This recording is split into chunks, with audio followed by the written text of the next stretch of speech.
Et Dieu va également commencer à te faire grandir dans différents niveaux spirituels. On va dire que tu dois toujours être bouillant pour Dieu, parce que il y a une chose que le diable attendra toujours, c'est que tu te refroidisses. Dans cette alliance avec Dieu, de toujours rechercher sa présence, rappeler le sacrifice de Jésus à la croix, parce qu'il n'est pas mort pour rien. Pour tout peuple, pour toute personne, de tout âge, de toute nation, de toute tribu. Allumer un feu dans ta vie où tu cherches la présence de Dieu. Les deux du Dieu on te traverse, mais la présence de Dieu va faire de toi l'homme la femme le plus heureux de la terre.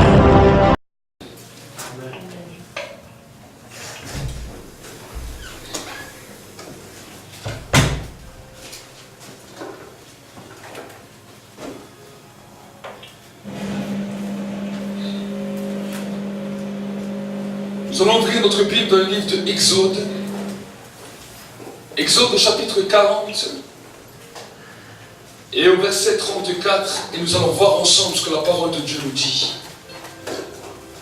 Exode, chapitre 40 et au verset 34.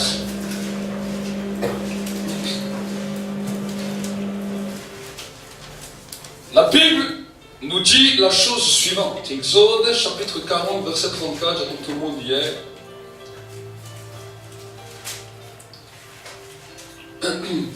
La Bible nous dit, alors la nuée couvrit la tente de la rencontre et la gloire de l'Éternel remplit le tabernacle.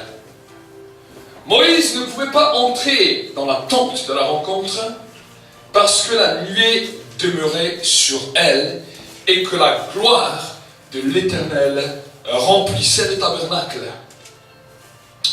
Quand la nuée s'élevait de dessus le tabernacle, les Israélites partaient à chacune de leurs étapes. Si la nuée ne s'élevait pas, ils ne partaient pas jusqu'au jour où elle s'élevait.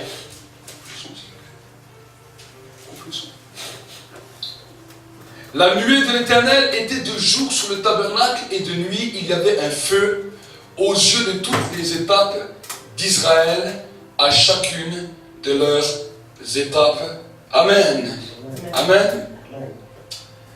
Prions ensemble pour ce temps de Sainte Seine que nous allons partager ensemble. Merci, cher Saint-Esprit, pour ces instants, pour ces temps. Alors nous voulons te les remettre maintenant entre tes mains. Et nous te demandons que c'est toi qui puisses conduire et que c'est toi qui puisses diriger ces instants. Saint-Esprit, nous voulons réellement te remercier et t'exalter parce que tu règnes. Oh Saint-Esprit, nous voulons te bénir et te rendre toute la gloire et l'honneur parce que tu es le Dieu de toute grâce, tu es le Dieu de toute miséricorde et tu es le Dieu de toute puissance.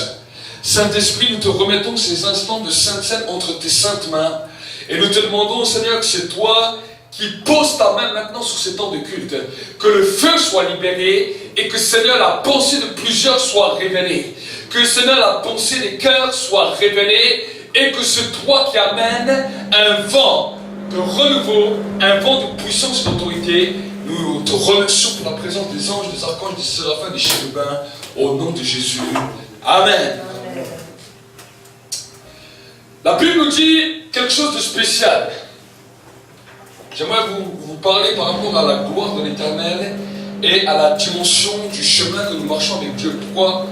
Parce que bien souvent, quand nous commençons la marche avec Dieu, le plus difficile, ce n'est pas de commencer le chemin. Le plus difficile dans la marche avec le Seigneur, c'est de continuer sur le chemin. Amen. Bien des fois, nous commençons tous. Et tous, nous arrivons à marcher. Mais nous ne savons pas toujours comment continuer. Pourquoi? Parce que la marche avec le Seigneur, vous savez, aujourd'hui, des fois, nous sommes dans les temps où les gens nous amènent dans ce qu'on appelle dans l'activisme. Ça veut dire, il faut faire, il faut faire, il faut faire. Dans beaucoup d'endroits, on nous dit qu'il faut faire toujours plus, toujours plus, toujours plus. Et l'Église entre, malheureusement, sans s'en rendre compte, dans une dimension d'activité. Et les croyants, à cause des activités, deviennent de plus en plus fatigués, et au bout d'un moment, ils se perdent sur le chemin. Pourquoi? Parce que vous savez que quand nous marchons sur le chemin du Seigneur, Dieu, nous ne pouvons pas nous-mêmes diriger notre marche avec le Seigneur. Nous devons suivre la nuée. La Bible nous dit que le peuple d'Israël, quand ils sont sortis d'Égypte, alors bien sûr qu'au début, ils ont commencé à marcher. Ils sont sortis de l'Égypte. Au début de notre foi chrétienne, nous marchons tous de cette manière où nous sortons. Facilement, nous marchons. Mais la Bible nous montre que quand ils sont arrivés devant la mer Rouge, premièrement, ils ont dû faire le premier arrêt. Pourquoi le premier arrêt? Parce que quand ils sont arrivés devant la mer Rouge, ils allaient entrer dans une nouvelle dimension. Et bien souvent, quand nous commençons à marcher avec Dieu, la première étape dans laquelle nous nous arrêtons, c'est aussi le baptême. Pourquoi? Parce que c'est avant le temps du baptême que maintenant, nous nous préparons au grand chemin. Donc il devait faire un temps d'arrêt. Et dans ce temps d'arrêt, il y a eu une première dimension d'ennemi qui est venue. Les Égyptiens qui sont venus pour essayer de les ramener. Vous savez que le premier combat que nous avons à faire, le jour où nous décidons de suivre Christ, le jour où nous décidons d'avancer avec Dieu, c'est le temps où nous nous arrêtons. Et dans ce temps, il y a peut-être des amis, il y a des familles, il y a des personnes qui veulent nous ramener là où nous étions. Et ce premier temps, ce premier arrêt, on appelle l'arrêt de la décision. L'arrêt de la décision. Pourquoi? Parce qu'après le baptême, il y a la dimension du désert pour arriver aux promesses. Et ça, nous allons voir après. Mais pendant ce temps de Sainte Seine, nous allons voir cette première étape qu'on appelle le temps de la décision. Malheureusement, beaucoup de croyants ont continué à courir.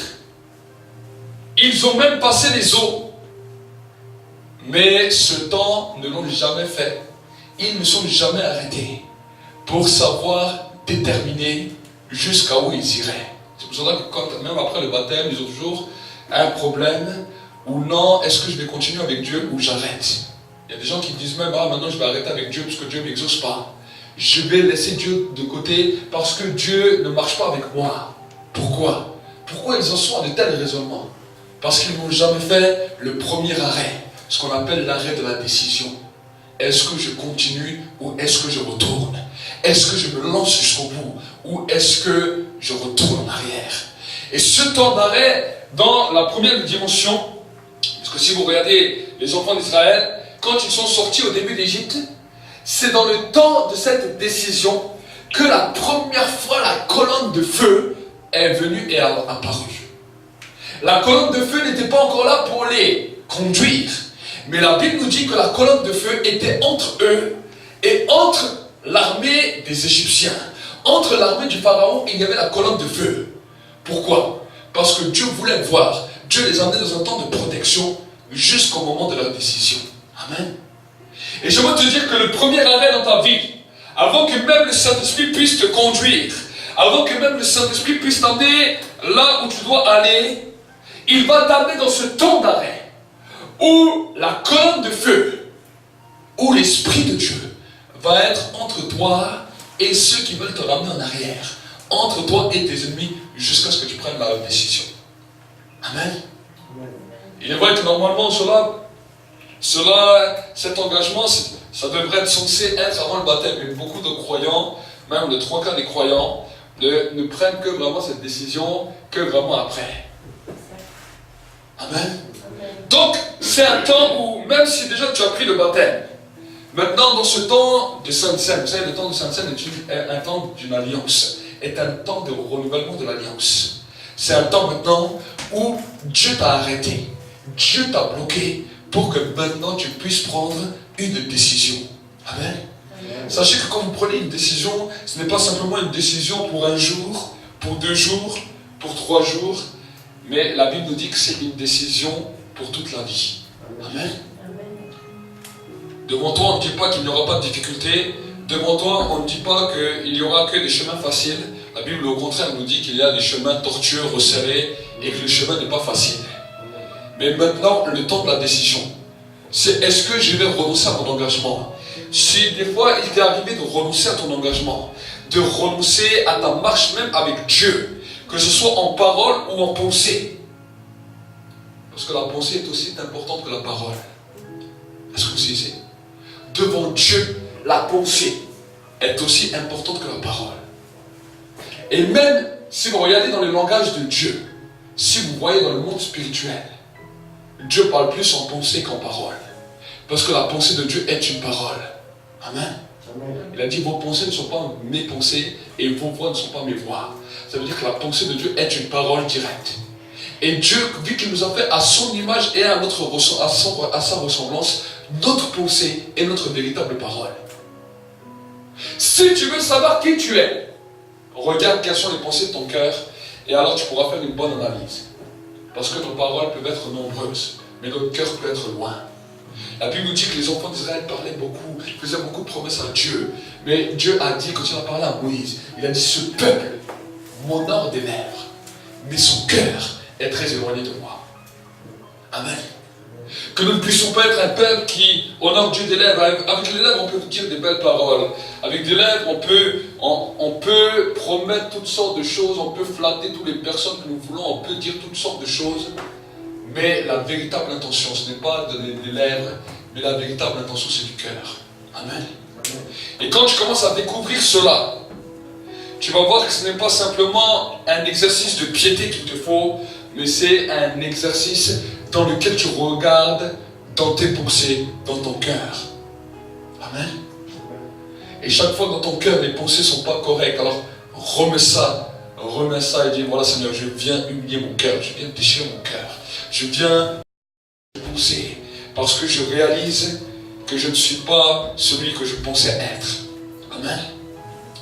Donc nous allons prier pendant ce temps de Sainte Seine et j'aimerais vraiment t'encourager pendant le temps de la Sainte Seine à remettre vraiment les pensées de ton cœur devant l'Éternel et prendre vraiment une bonne décision.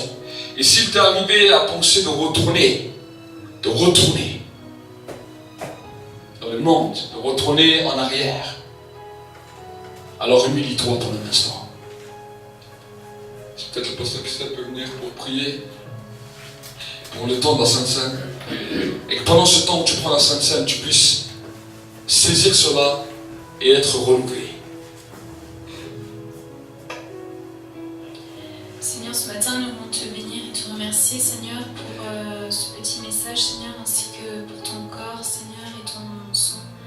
Merci, Seigneur, parce que tu t'es offert pour chacun d'entre nous à la croix. Et ce matin, Seigneur, nous voulons nous humilier devant toi et te demander pardon pour nos fautes, Seigneur.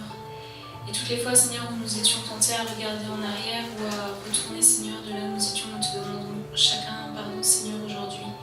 Seigneur, et nous voulons vraiment avancer avec toi et être fidèles dans cet engagement que nous avons pris le jour où, Seigneur, nous avons donné notre vie à toi. Nous te bénissons et te rendons grâce pour tout ce que tu fais. Bénis toutes les personnes qui vont prendre ce pain et ce vin.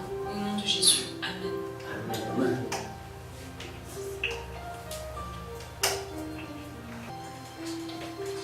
La dimension de ton désert, la situation dans laquelle le désert va être, va se trouver en fonction des décisions que tu prends.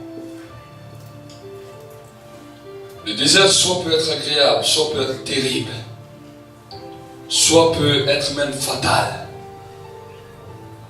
en fonction de la décision que tu prends.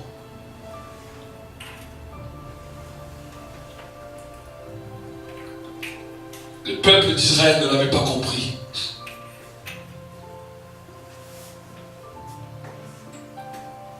Mais nous sommes dans un temps où la révélation est supérieure.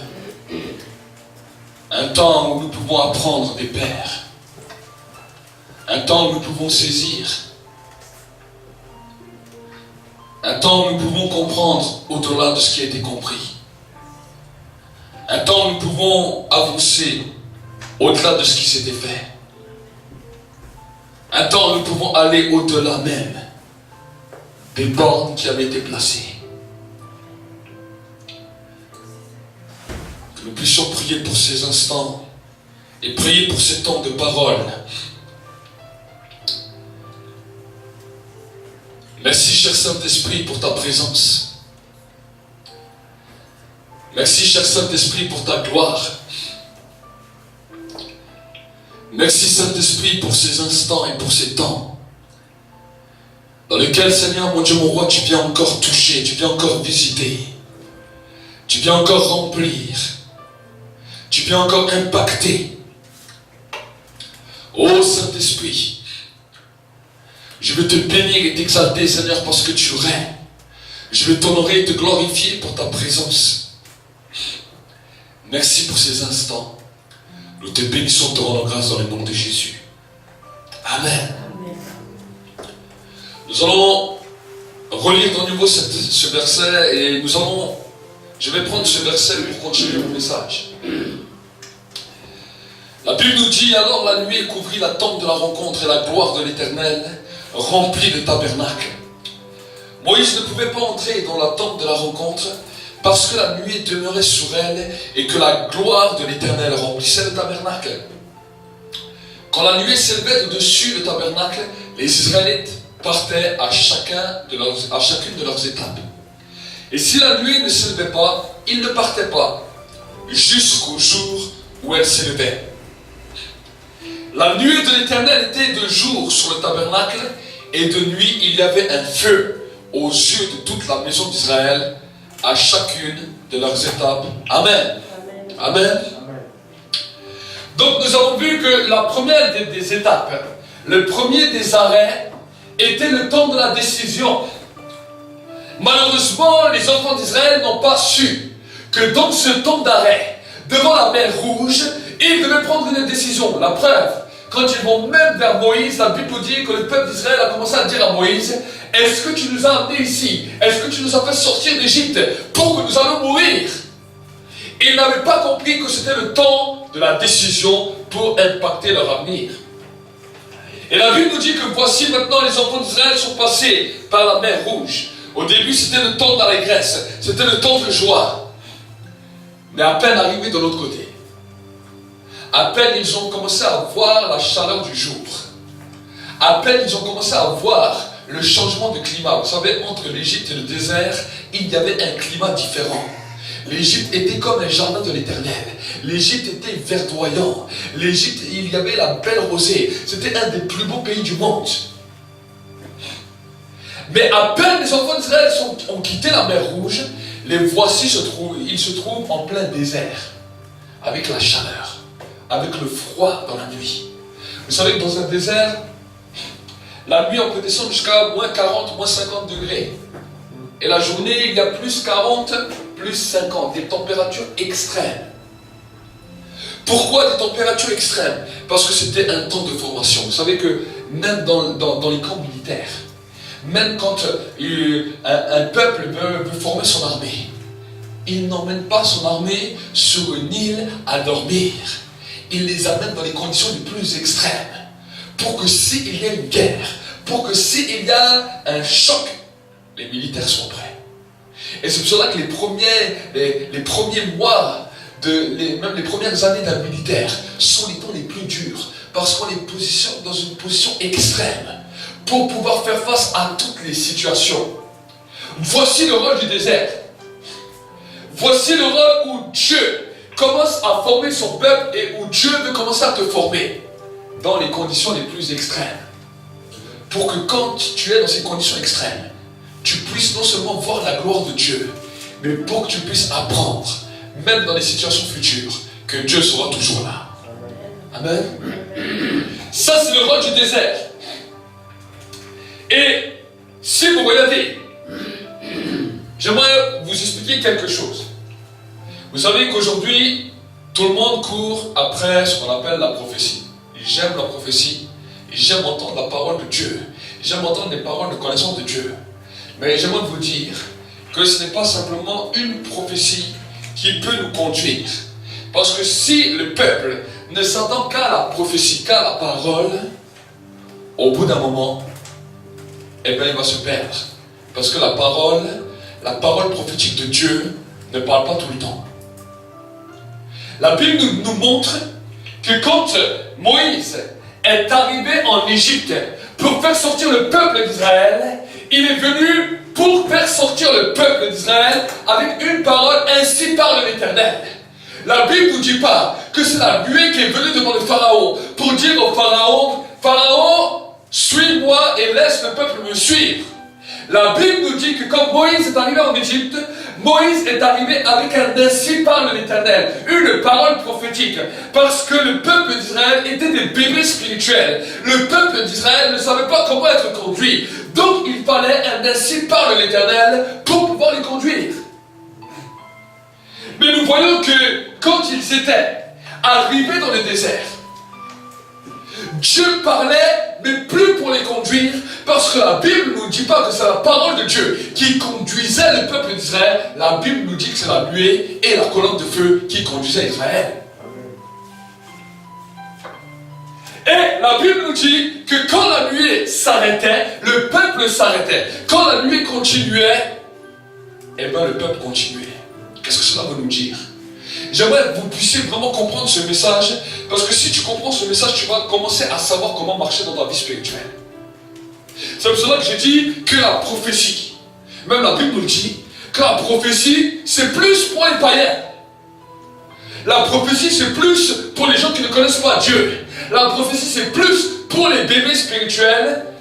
Mais l'apôtre Paul nous dira que le parler en langue, c'est pour nous. Non, il dira le contraire. Il dit que la prophétie, c'est pour nous, mais que les parler en langue, c'est pour les païens. Pourquoi nous devons comprendre cela? Parce que la prophétie, c'est pour les enfants spirituels qui n'ont pas encore connu la réelle dimension. Comment reconnaître la présence de Dieu. Amen. Tu as besoin de connaître la présence de Dieu. Vous savez que dans la présence de Dieu, des fois il y a la parole de Dieu, des fois il n'y a pas la parole de Dieu. Et la plupart du temps, Dieu ne parle pas tout le temps. La Bible nous dit que la parole de Dieu se fait même des fois rare. Je ne parle pas d'une expression prophétique ou de ce qu'on peut capter dans l'esprit. Dans l'esprit, on peut voir beaucoup de choses. On peut saisir beaucoup de choses. Mais ça ne veut pas dire que Dieu parle tout le temps. Amen. Dieu ne parle pas tout le temps dans une expression. Dieu ne parle pas tout le temps. Ce qu'on appelle la parole de Dieu, c'est ainsi parle l'Éternel. Mais Dieu, dans sa grâce, nous a donné une capacité de l'esprit dans laquelle tu peux arriver dans un endroit et tu peux voir les choses, tu peux saisir les choses, tu peux même dire des choses et les choses commencent à bouger sans que Dieu a parlé. Amen. Tu peux voir dans ma vie, ce n'est pas tous les jours que Dieu me dit ça ou ça. Ce n'est pas tous les jours, même dans ta propre vie, que Dieu te parle. Tu sais, les gens qui me disent Dieu me parle, Dieu m'a dit, à toutes les 5 minutes. Il y a des gens qui sont comme ça. Toutes les 5 minutes, Dieu leur parle. Toutes les 5 minutes, ils ont des révélations. Toutes les 5 minutes, ils ont des illuminations. Donc, ils mélangent tout. Ils n'ont pas compris que Dieu ne parle pas toutes les 5 minutes. Par contre, en revanche, même si Dieu ne parle pas toutes les 5 minutes, parce que Dieu, quand le peuple d'Israël était dans les déserts, la Bible ne dit pas que Dieu allait voir Moïse toutes les 5 minutes. La Bible ne dit même pas que Dieu parlait à Moïse tout le temps. La Bible nous dit qu'il y avait des temps où Dieu l'appelait. Il y a des temps où Moïse venait dans la gloire de Dieu juste simplement pour prier, juste simplement pour passer du temps dans la présence. Et il y a des moments où Dieu lui parlait. La preuve, la Bible nous dit qu'à un moment, il est monté sur le mont Sinaï. Pendant 7 jours, il était pendant 7 jours en jeûne et prière. Dieu n'a rien dit pendant 7 jours. Dieu n'a rien dit. Pourtant la gloire était là, la colonne de feu était là. Et pour que nous puissions saisir la deuxième étape de l'arrêt de nos vies spirituelles va être l'étape du mont Sinaï. Nous voyons à travers la Bible que quand le peuple d'Israël est sorti de l'Égypte, ils ont passé la mer Rouge. Et quand ils sont arrivés dans le désert, jusqu'à là, la nuée n'était pas encore là. La nuée n'était pas encore présente. Parce que vous savez que la nuée est la gloire de Dieu. Le feu de Dieu se trouvait à un endroit qu'on appelle une montagne du mont Sinaï. Jusqu'à ce jour, la gloire était seulement sur cet endroit. C'est là où Dieu s'était révélé à Moïse. Moïse a dû monter vers cette montagne pour pouvoir expérimenter un direct avec Dieu. De ce direct, une parole est sortie. Et quand cette parole est sortie, Moïse aller en Égypte avec un ainsi par l'Éternel pour conduire le peuple. Mais pas pour conduire le peuple dans les pays promis. Pour conduire le peuple à la montagne du mont Sinaï. Et quand vous continuez à voir l'histoire, vous allez voir que maintenant le peuple est arrivé, il a vu la montagne, et là il a vu la gloire. La gloire n'était pas encore au milieu d'eux. La gloire ne les conduisait pas encore, mais la gloire était sur la montagne. La gloire était sur le mont Sinaï. C'est la même chose que nous pouvons vivre en tant qu'enfants de Dieu aujourd'hui. Quand nous nous sommes convertis, nous nous sommes convertis à cause d'une parole. Nous nous sommes convertis peut-être à cause d'une prédication. Nous nous sommes convertis peut-être à cause d'une révélation que Dieu nous a faite. Nous sommes convertis peut-être à travers un rêve, une vision. Quelque chose nous a bousculé, qui a fait que nous avons changé de voie, que nous avons compris qui était Dieu, et nous avons commencé à marcher avec Dieu. Mais maintenant, nous commençons à nous déplacer. Quand nous venons dans la maison de Dieu, dans l'église, c'est comme le peuple d'Israël qui arrive dans le désert jusqu'à la montagne où là était la gloire.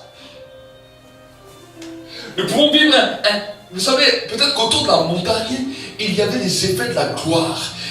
Le peuple sentait qu'ils étaient dans un endroit qui était inhabituel. Ils avaient connu les divinités de l'Égypte, ils avaient connu toutes les choses, et pourtant, rien n'était semblable à ce qu'ils étaient en train de ressentir ici.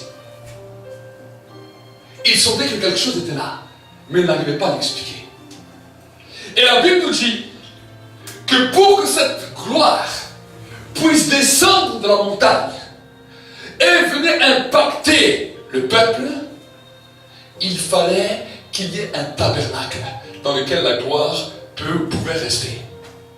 Et c'est là où la Bible nous dit, Jésus a dit, que Dieu ne voulait pas habiter dans un temple fait de la main des hommes, mais que Dieu voulait venir habiter dans un temple corporel en toi et en moi.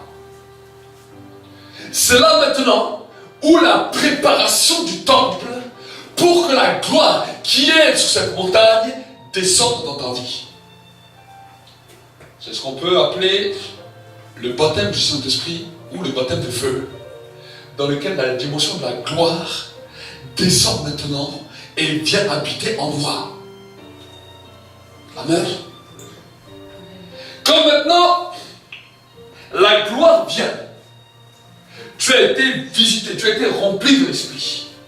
Tu as reçu même des dons, des capacités de l'Esprit. Est-ce que ça veut dire que maintenant tu dois partir en courant et foncer à fond et ne plus jamais t'arrêter? C'est pas ça que la Bible nous dit.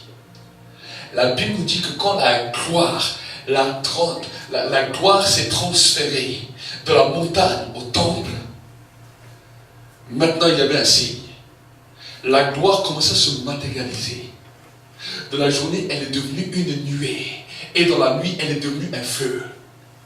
Et la Bible nous dit que maintenant, il y avait une explication par rapport à la gloire. Vous savez que la gloire, il y a toujours une explication. Le Saint-Esprit ne manifeste jamais sa gloire sans explication. Il ne vient pas libérer son onction, libérer sa gloire sans aucune explication. Pourquoi? Parce que si simplement il libère sa gloire, si simplement il libère sa présence et que le peuple n'y comprend rien, le peuple va rester stérile. Le peuple a vu la gloire. Le peuple a vu que la gloire est au milieu d'eux. Le peuple a vu que la gloire s'est transportée. À quoi nous sert que la gloire se transporte? La gloire et la présence de Dieu est là pour nous conduire. C'est là où, dans ta vie spirituelle, et c'est ça que beaucoup de croyants n'ont pas compris. Beaucoup de croyants ont commencé à prier et au début, ils recevaient des paroles, ils recevaient des directions de Dieu. Et tout d'un coup, c'est comme si Dieu s'est tu. C'est comme si Dieu n'a plus parlé. C'est comme si la voix de Dieu s'est trouvée loin. Et les gens sont nostalgiques. J'ai vu beaucoup de croyants qui sont nostalgiques. Ah, au début de ma conversion, Dieu me parlait souvent. Oh, je dormais, j'entendais sa voix. Dieu m'avait révélé des choses. Et tout d'un coup, ils ont l'impression que Dieu s'est éloigné. Pourquoi? Parce qu'ils n'ont pas compris la prochaine étape. La première étape, c'était simplement une parole qui allait t'amener vers le lieu de la montagne. Mais maintenant, quand tu es même devant cette montagne et tu vois la gloire, Dieu ne veut pas que tu restes devant cette montagne à admirer la gloire de loin. Dieu veut que tu montes sur cette montagne pour pouvoir ramener cette gloire avec toi et devenir un porteur de sa présence. Comment monter? C'est là où le chemin de la prière, le chemin qui est, vous savez, quand on monte une montagne n'est jamais facile à monter. Une montagne, il y a des embûches, il y a des rochers. Ça monte, c'est difficile quand vous montez, ça vous tire, ça vous tire dans les courbatures, ça vous donne des courbatures dans les jambes, dans les pieds, dans la respiration, dans tout votre corps. Et j'aimerais te dire que la prière, c'est l'escalade de cette montagne. Le temps où tu commences à prier, le temps où des fois tu commences à prier et là il n'y a rien. Tu commences à prier et tu as l'impression que ta prière est comme stérile. Tu as l'impression que ta prière n'amènera nulle part. C'est normal qu'au début tu ressens cela quand tu commences à prier. Sache que tu es en train de monter sur la montagne. La gloire est là-haut, mais toi tu es en train de monter. Et peut-être le premier jour c'est difficile. Et tu as fait 1 heure de marche sur cette montagne. Mais imagine que cette montagne est à 10 heures de marche. Il faudra 10 jours pour y arriver. Et chaque jour, tu dresses un campement, tu dis je me suis arrêté là, il faut que je monte plus haut. Le lendemain c'est pareil, et tu sens les courbatures, tu sens la fatigue, tu sens une lutte, tu sens qu'il y a quelque chose qui se passe. 3 jours, 4 jours, 5 jours. On voit Daniel a dû mettre 21 jours. Et il n'a pas fait 1 fois par jour. La Bible nous dit qu'il a fait 3 fois par jour pendant 21 jours. Vous imaginez? Nous, des fois, avec une petite prière de 30 minutes, de 40 minutes, on est fatigué. Lui, 3 fois par jour. Et ça lui a mis 21 jours. Alors, si maintenant on fait 1 fois, vous êtes à 1 fois. Lui, il était 3. Donc, si tu fais 1 fois, donc tu fais 3 fois 21 et tu calcules combien de temps tu dois mettre de plus que lui. Pourquoi je vous dis des choses comme ça? Pour que vous puissiez comprendre. Parce que les gens, des fois, me posent des questions parce qu'ils n'arrivent pas à comprendre des choses. Mais maintenant, quand tu arrives en haut de la montagne, qu'est-ce que ça veut dire quand tu arrives en haut? Tu es chez toi, tu as prié pendant plusieurs jours. Tout d'un coup, la gloire explose. Tout d'un coup, le ciel s'ouvre, la présence de Dieu descend. La présence de Dieu te visite. Ça, c'est la première des dimensions. Est-ce que ça veut dire que Dieu va venir te parler tout de suite? Non. Tu as besoin de comprendre que Dieu veut t'habituer à sa présence. Parce que maintenant, c'est cette présence qui va te conduire. Beaucoup d'hommes et de femmes sont arrivés jusqu'à cette dimension. La présence de Dieu les a visités. Et ils sont redescendus de cette montagne. Ils ont dit maintenant la présence de Dieu est là. Et ils sont partis en courant, mais ils sont partis plus vite que la présence de Dieu. Et ils ont perdu la présence de Dieu en route.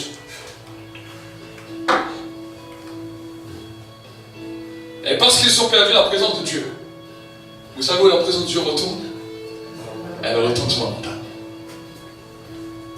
Et au bout d'un temps, quand ils arrivent devant les difficultés, quand ils arrivent devant les ennemis, les voici qui sont vaincus par les difficultés, vaincus par les problèmes, vaincus par toutes sortes de choses qui se tournent devant eux, et là ils ne savent plus comment avancer. Et là ils réalisent qu'ils ont perdu la présence de Dieu. Ils ont dit, mais avant que j'arrive cela, je me souviens que j'ai prié, et là la présence de Dieu est descendue, et là j'ai commencé à foncer. Et ils refont la même chose, ils remontent sur la montagne, ils reprient, ils jeûnent. Il y a des gens qui prient, qui jeûnent, qui font des retraites régulièrement. Ils recherchent la présence de Dieu, ils ont retrouvé, mais dès qu'ils redescendent, ils repartent en courant. Pourquoi? Parce que nous sommes arrivés dans un discours international, dans beaucoup d'endroits, c'est ça. On nous pousse à faire beaucoup de choses. On nous pousse à faire beaucoup de choses. Et maintenant, c'est une compétition de savoir qui c'est qui a converti le plus de personnes, qui c'est qui a amené le plus de gens à Dieu, qui c'est qui a guéri le plus de personnes, qui c'est qui a chassé le plus de démons. C'est une compétition. Vous avez juste regardé sur les réseaux sociaux, vous êtes étonnés. Et on peut vite se laisser entraîner par cette course. Mais j'aimerais vous dire que si on construit de cette manière, non seulement l'Église ne pourra pas être conduite par l'Esprit, mais l'Église va courir, faire des choses, rechercher sur la montagne, redescendre, courir, et ne jamais avancer, toujours rester dans un désert constant. Pourquoi? Parce que quand tu as trouvé la présence de Dieu, c'est pas parce que tu as trouvé la présence de Dieu qu'il faut courir maintenant. Il faut redescendre. La Bible nous dit que la présence de Dieu, la gloire, la nuée, a couvert le tabernacle. Et la Bible nous dit que la nuée est devenue tellement forte sur le tabernacle que Moïse ne pouvait même plus y entrer. Moïse voulait rentrer, la nuée le bloquait. Parce qu'elle était tellement forte. Maintenant que tu redescends, tu dois continuer jour après jour à que cette présence ne te quitte pas. C'est cela la première dimension de la prière. C'est pas simplement prier, c'est voilà, maintenant j'ai trouvé la présence de Dieu. Aujourd'hui je vais prier pour que maintenant cette présence qui est là puisse augmenter. Amen. C'est pour ça qu'on passe du temps de la prière. Pour que cette présence augmente. Et maintenant la Bible nous dit, Dieu te donne un signe. Quand cette présence est là, il y a des temps où tu peux être sans même parler de quelque chose à quelqu'un, sans même rien faire. Parce que la nuée est là au-dessus, la nuée est arrêtée. Quand la nuée est arrêtée, tu t'arrêtes. Amen. Quand la nuée est arrêtée, tu t'arrêtes. Ça ne veut pas dire que tu ne pries pas. Ça ne veut pas dire que tu n'es pas dans la présence de Dieu. Mais ça veut dire que tu es en attente. Beaucoup de fois, des personnes m'ont même critiqué. Ils m'ont dit, mais pourquoi tu ne fonces pas? Pourquoi tu ne fais pas ceci? Pourquoi tu ne fais pas cela? Ils m'ont dit, avec les choses comme Dieu, il fait comme ça, fais ça, fais ça, fais ça. J'ai dit, si Dieu ne me dit pas d'y aller, je ne fais rien. Amen. Il y a des choses que j'ai compris avec Dieu. On ne peut pas bouger comme on veut, faire tout ce qu'on veut. Les invitations, j'en aurais plein. Mais si Dieu ne me dit pas bouge, si la nuée ne bouge pas, je ne bouge pas. Moïse l'avait compris. Et il a dit à Dieu, si toi tu ne viens pas avec moi, je n'irai nulle part avec ce peuple. Je resterai là sur cette montagne. Si ce peuple doit mourir en bas de cette montagne, il mourra en bas de cette montagne. Parce que toi tu ne bouges pas, nous ne bougerons pas.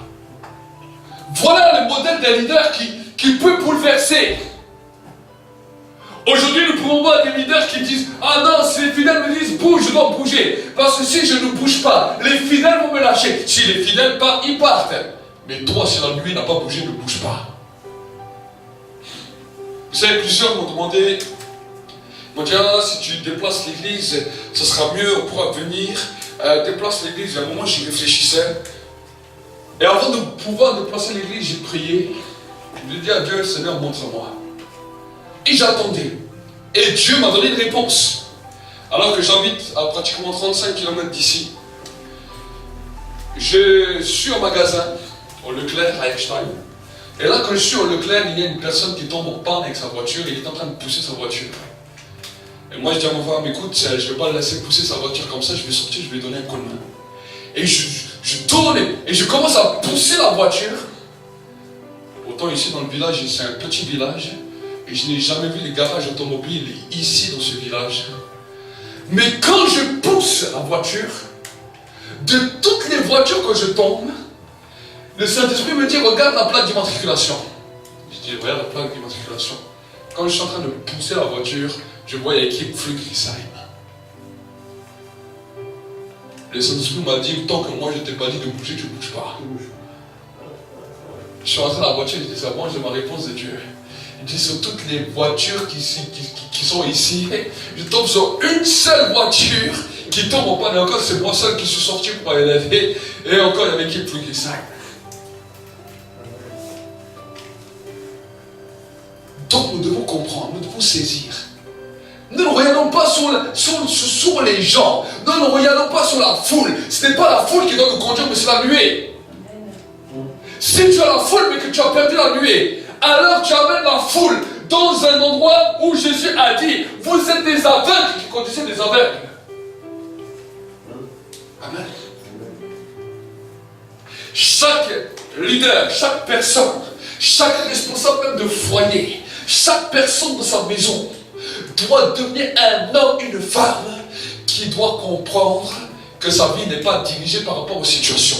Sa vie n'est pas dirigée par rapport aux circonstances, mais sa vie doit être dirigée par la présence de Dieu. Il y a des moments où je suis comme ça, et il y a même des fois des temps où je peux parler avec des gens au téléphone sans même prier pour eux. J'ai parlé avec eux, j'ai discuté, je leur ai donné un encouragement, je raccroche sans même prier. Alors des fois certains me disent, mais pourquoi un pasteur quand il nous téléphone, il ne va pas prier avec nous, il ne va pas nous faire toute une grande récitation. Peut-être tu avais juste besoin d'écouter une exhortation, c'est tout. Mais il y a des moments où je parle avec les gens, tout d'un coup la nuée se lève. Le Saint-Esprit me dit, vas-y maintenant prie. Je dis, écoute, voilà, moi je vais prier pour toi. Et quand je prie, le feu descend. Et les gens sont visités. Ce sont des choses que nous devons apprendre. Amen. La nuée commence à bouger. Je peux arriver dans un endroit, je ressens l'atmosphère dans l'esprit. Je vois les choses dans l'esprit. Mais même si je vois, même si je ressens, tant que la nuit ne s'est pas levée, je me tais. Même si tu vois qu'il y a des ténèbres, même si tu vois qu'il y a de l'injustice, même si tu vois que tout autour de toi est noir, tant que la nuée à l'intérieur de toi ne s'est pas levée, tais-toi. Amen. Oui, bien sûr. Vous savez, aujourd'hui, le diable essaye même de nous assaillir. Ah, il faut faire ça. Tout ce qui est dans la précipitation, tout ce qui est dans l'acceptation excessive, le Saint-Esprit n'est pas derrière. Le Saint-Esprit agit toujours dans la paix. Est-ce que vous savez?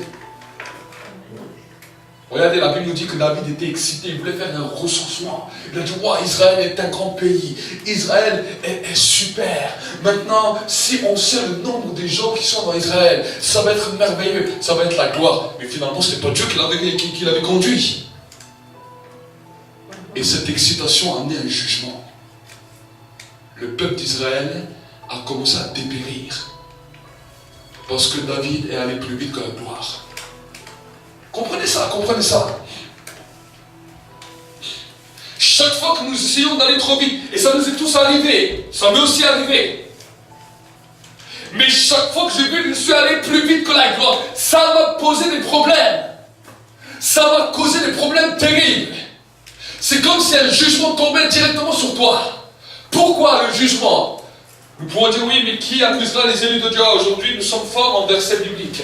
Qui accusera les élus de Dieu? Si Dieu est pour nous, qui pourrait être contre nous? Et on répète des versets. Vous savez, dès que tu vas plus vite que la présence de Dieu, ou que tu ne suis plus la présence de Dieu, tu es livré à tous les accusateurs qui sont autour de toi. Tu es livré à tous les jugements. La seule chose qui peut te protéger, c'est la présence de Dieu. Dès que tu sors de cette présence, même si tu es chrétien, même si tu as donné ta vie à Jésus, toutes ces accusations, tous ces jugements te tombent dessus d'un coup. Donc c'est pour cela que maintenant c'est intense. C'est pour cela que quand Jésus nous parlera des 10 vierges, des 5 sages et des 5 folles, il nous parlera de l'huile.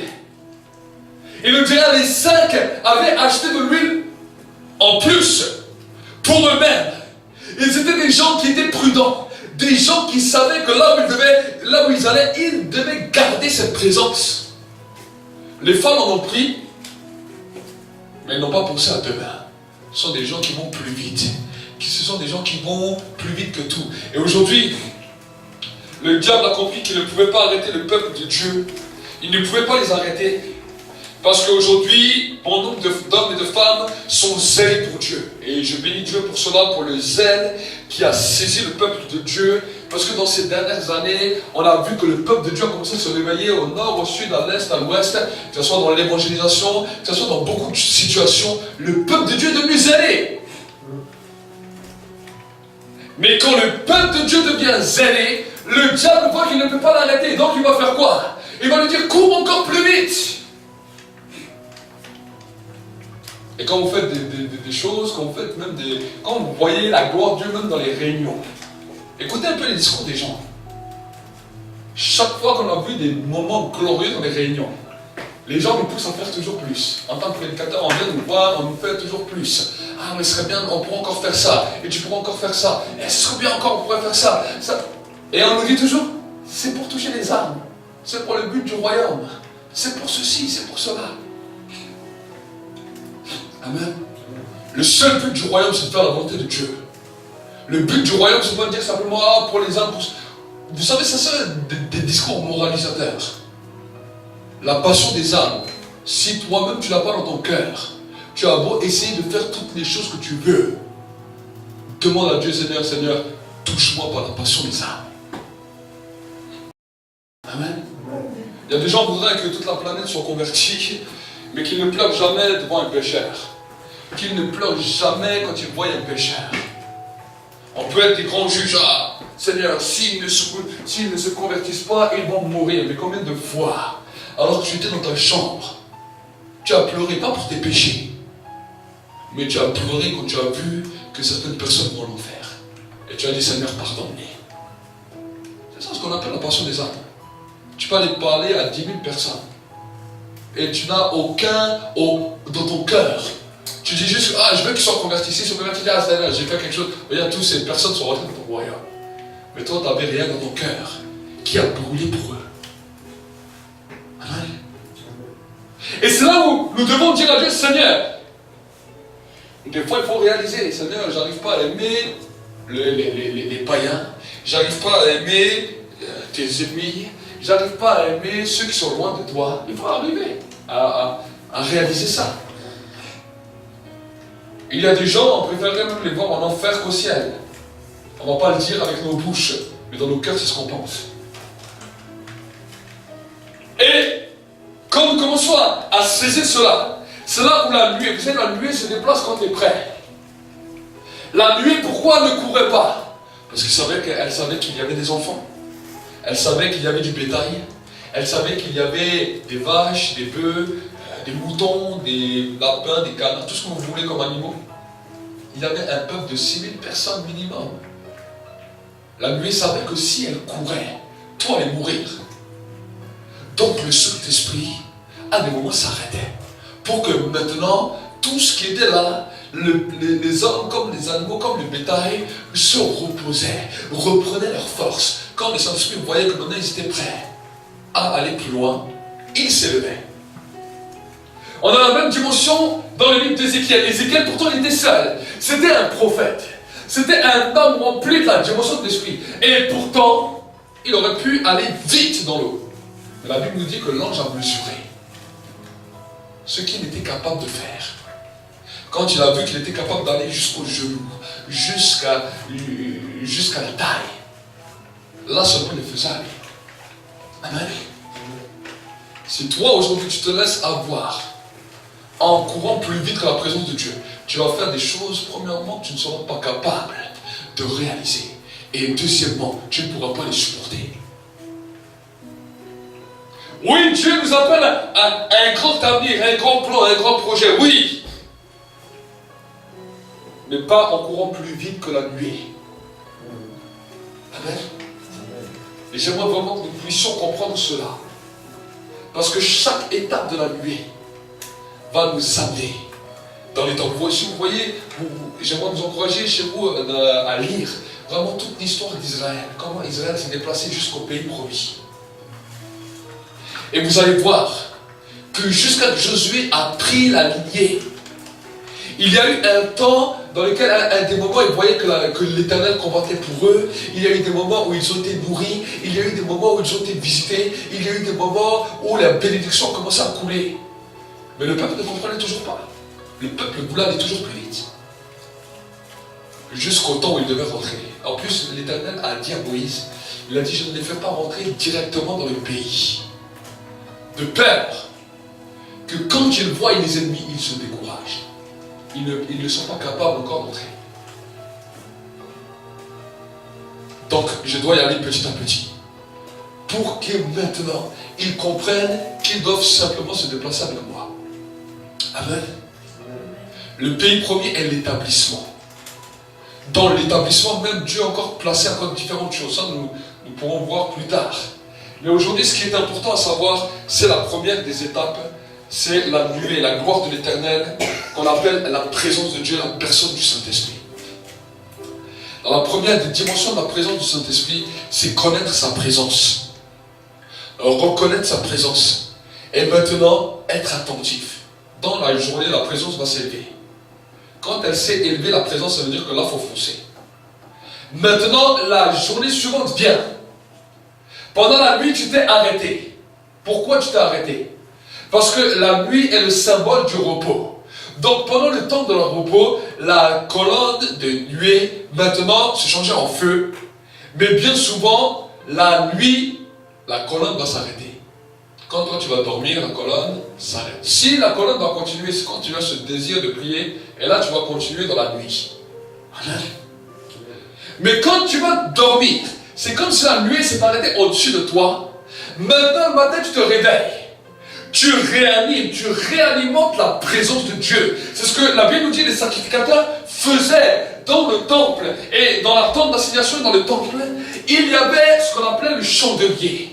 Avec les bougies, et les sacrificateurs faisaient quoi? Chaque jour, ils réalimentaient, ils rallumaient ces bougies pour que ces bougies restent toujours allumées. C'était le symbole de la prière, dans lequel nous devons rechercher la présence de Dieu pour que la présence de Dieu soit toujours active dans nos vies. Quand un jour, vous savez, des fois on peut dire, ah, bon, aujourd'hui c'est pas grave, je n'ai pas eu le temps de prier, bon, c'est pas grave. C'est pas la question que c'est grave ou que c'est pas grave. La question, c'est que tu es en train d'éteindre la présence de Dieu dans ta vie. Amen. Ce n'est pas simplement pour vous harceler dans vos pensées, pour vous harceler dans vos raisonnements. Vous savez, certains m'ont dit, oui, mais pasteur, on ne peut pas faire comme vous voulez, on ne peut pas tous les jours prier, on ne peut pas faire ceci tous les jours.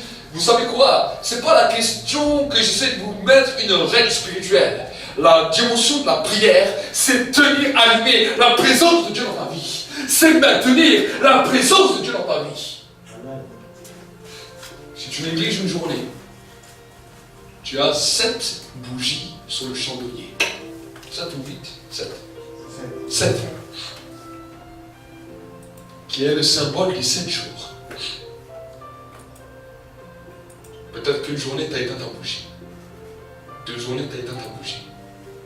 Sur 7 jours, ton chandelier est allumé que 3 jours.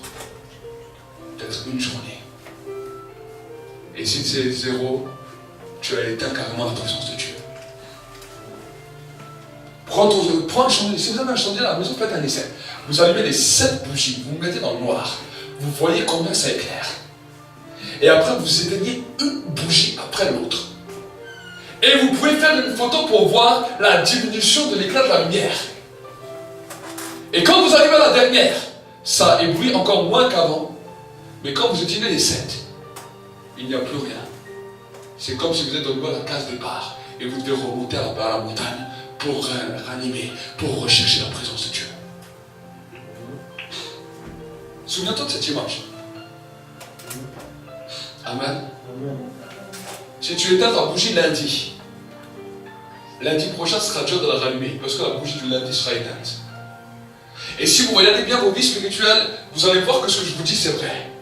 Si, admettons, le mardi vous n'avez pas réussi à prier, vous n'avez pas cherché la présence de Dieu, la semaine passe, lundi vous arrivez à prier, arrivé le mardi, le même jour, ça y est, vous n'arrivez pas à prier ce jour. Ce jour-là, vous devez remonter sur la montagne pour réanimer le mardi. C'est chaque fois comme ça que ça se passe. Seulement, on ne se rappelle plus. Mais c'est seulement au bout d'un mois, on dit, ah, le lundi, j'ai quand même des difficultés. Moi, c'était ça, moi, c'était le lundi. Surtout après le temps du culte, quand j'étais fatigué, le matin, je devais repartir au travail. Le lundi, pour moi, était difficile. Et au bout d'un mois, je me suis dit, ah, c'est bizarre quand même. Le lundi, j'ai plus de combats que tous les autres jours. Le lundi, pour moi, est une journée difficile. Alors, vous savez, là, quand vous pensez comme ça, vous pouvez penser plein de sortes de choses. Ah, mais le lundi, c'est là où les sorciers travaillent. Le lundi, c'est là où les puissants... Vous avez toutes sortes d'imagination qui viennent. Alors, j'essaie de comprendre. C'est pas la question que j'essaie de comprendre. C'est que c'est le lundi que j'ai négligé. Donc, le lundi d'après, ça va être dur. Et le mardi, tout d'un coup, tu te relèves. Et c'est comme si là, tu as en nouveau une joie pour prier. Tu dis, ah, hier, c'était dur, mais aujourd'hui, c'est facile. Il y a une journée que tu as perdue. Cette journée, tu dois la rechercher sur la montagne. Et c'est là où le jeûne et la prière deviennent importantes. Parce que le jeûne et la prière, c'est là où tu montes sur la montagne. Amen. Amen. D'abord pour tenir les 7 lampes allumées, les 7 jours allumés, les 7 jours de la semaine allumés. Et quand les 7 jours de la semaine sont allumés, maintenant que tu monteras sur la montagne, c'est pour d'autres choses. Amen. Amen. Quand tu monteras sur la montagne, c'est plus pour allumer les 7 jours. Parce que les 7 jours, la vie de prière est activée. Les 7 jours, la vie de prière est activée. Est-ce que ça veut dire que tu dois passer 24 heures sur 7 jours, 24 heures sur 24? C'est pas ça que je te dis. Mais un temps dans chaque jour. Un temps dans lequel la présence de Dieu t'a visité. Il y a des moments où tu vas commencer à prier, et cette présence vient au bout de 30 minutes. Il y a d'autres jours où tu vas peut-être mettre 1 heure, 1 heure et demie, 2 heures. Mais chaque jour va être différent. Mais chaque jour, tu dois percer le mystère de la présence de Dieu. Amen. Et quand cela est arrivé, si tu as tout perdu, si tu as éteint toutes tes lampes, alors voici maintenant le meilleur temps pour jeûner. Amen. Amen.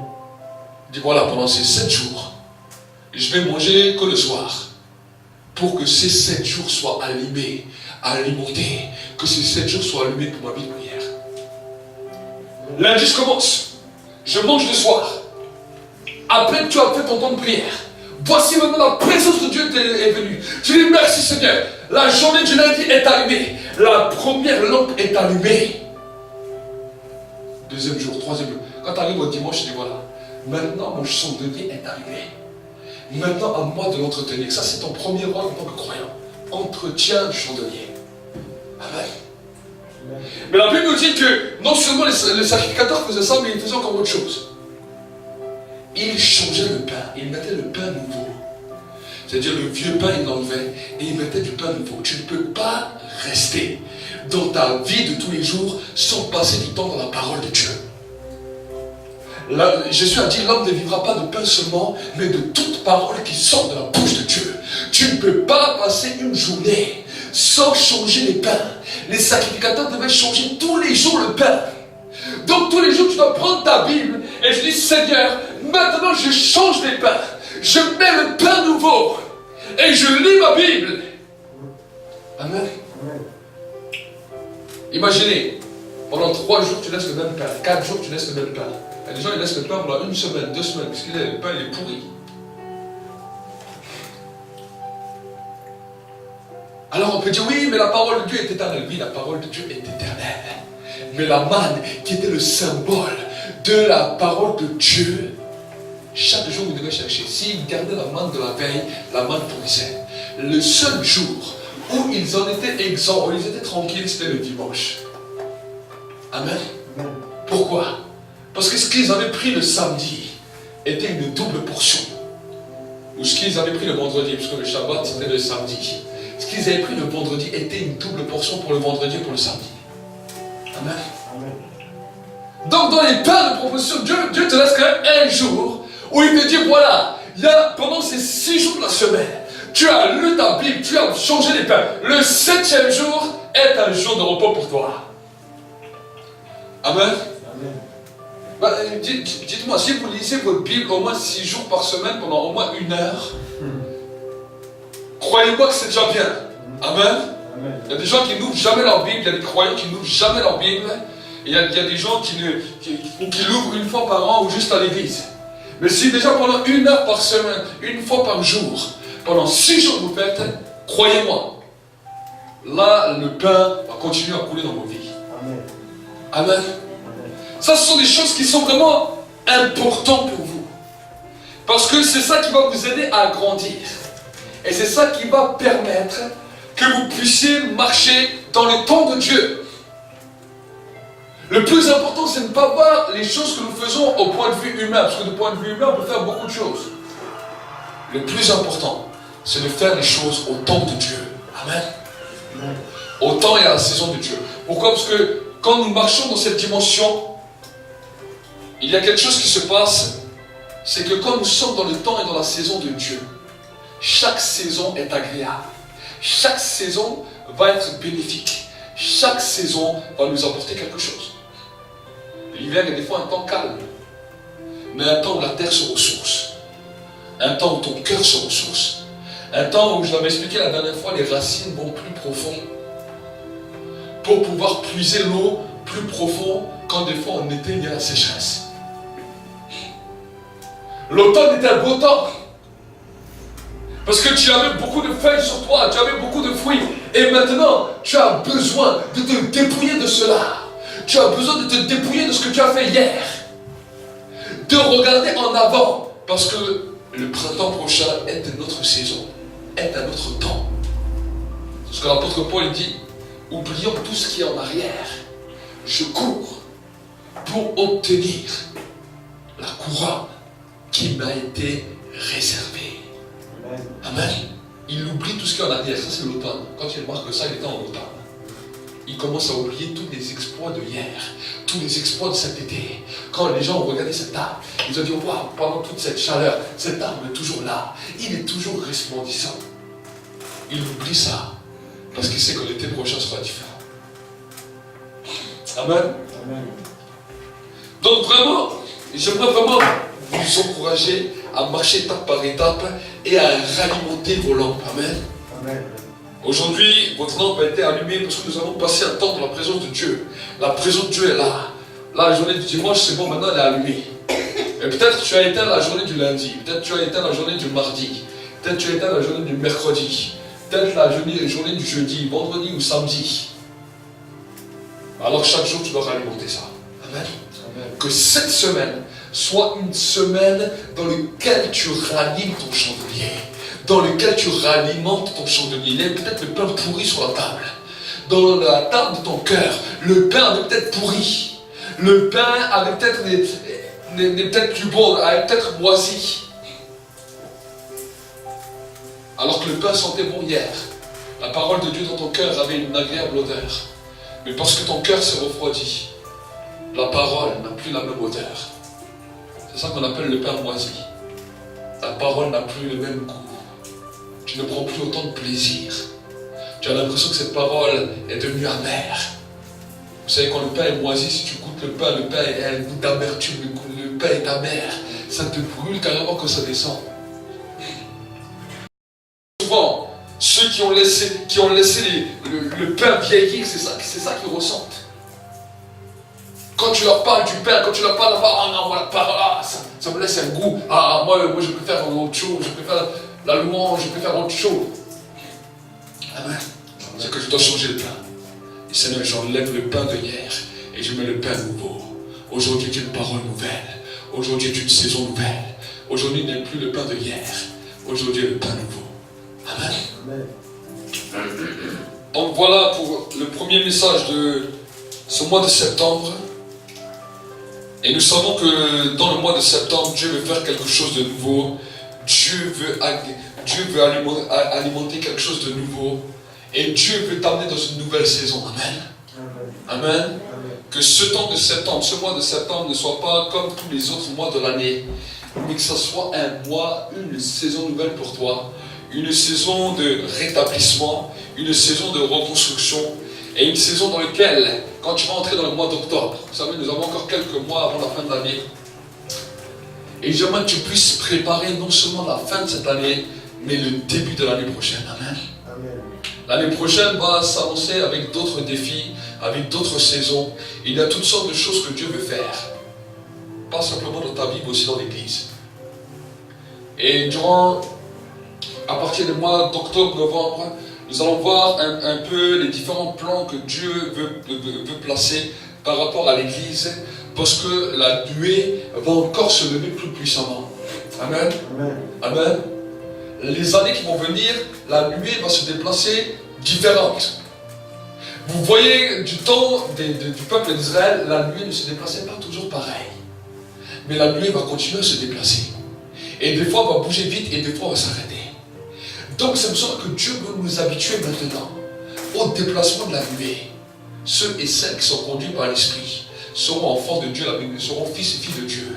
La Bible nous dit que ceux et celles qui vont connaître leur Dieu seront puissants. les puissances du mal essaient de se déchaîner par tout genre de choses. Que ce soit au niveau de la société, que ce soit au niveau de la politique, que ce soit au niveau de l'éducation, que ce soit à tout niveau. Si nous ne connaissons pas la direction de la nuée, nous pouvons être emportés par cette sphère infernale qui est en train de pousser à droite et à gauche. Mais si nous connaissons Dieu, et si nous connaissons l'impact de la nuée, c'est nous qu'on va aspirer ça. La mort va être engloutie par la vie. La Bible nous dit cela. La mort va être engloutie par la vie. Et on pourra dire, ô mort, où est ta victoire? Ô mort, où est ton aiguillon? À une condition, si nous connaissons le principe de la vie. Et le principe de la vie, c'est la gloire de l'Éternel. Le principe de la vie, c'est la présence de Dieu. Si nous ne connaissons pas la présence de Dieu, la présence du Saint-Esprit, l'activisme tue, mais la présence de Dieu nous amène dans une dimension de gloire. Prions ensemble pendant un instant. Saint-Esprit, je te prie pour maintenant ce temps. Je te prie maintenant pour l'activation du chandelier. Seigneur, mon Dieu, mon roi, je te demande que ces 7 jours soient des jours où la lampe est allumée. Regarde chaque sacrificateur dans ce lieu, chaque sacrificateur sur le net. Et je te demande, Seigneur, mon Dieu, mon roi, de leur donner maintenant, à cause de l'onction maintenant de cette parole, la force et la capacité de pouvoir activer les lampes, de pouvoir alimenter les lampes, de pouvoir allumer les lampes, de pouvoir allumer un feu maintenant dans leur vie. Pour la gloire de Dieu le Père. Pour la gloire de Dieu le Père. Que leur journée soit illuminée. Ainsi il eut un soir, il eut un matin. Ce fut le premier jour. Il eut un soir, il eut un matin. Ce fut le deuxième jour. Jusqu'au 7e jour. Seigneur, tu as tenu ta parole. Et ta parole a toujours obéi. La terre alimente tous les jours. La terre a alimenté et a allumé tous les jours un feu pour que le jour soit là. Que dans nos vies, chaque jour, soit alimenté pour ta présence. Nous te bénissons, Seigneur, nous te rendons grâce. Au nom de Jésus-Christ. Amen. Que Dieu vous bénisse. Et Dieu va également commencer à te faire grandir dans différents niveaux spirituels. On va dire que tu dois toujours être bouillant pour Dieu, parce que il y a une chose que le diable attendra toujours, c'est que tu te refroidisses. Dans cette alliance avec Dieu, de toujours rechercher sa présence, rappeler le sacrifice de Jésus à la croix, parce qu'il n'est pas mort pour rien. Pour tout peuple, pour toute personne, de tout âge, de toute nation, de toute tribu. Allumer un feu dans ta vie où tu cherches la présence de Dieu. Les deux, tu cherches le pouvoir de travers.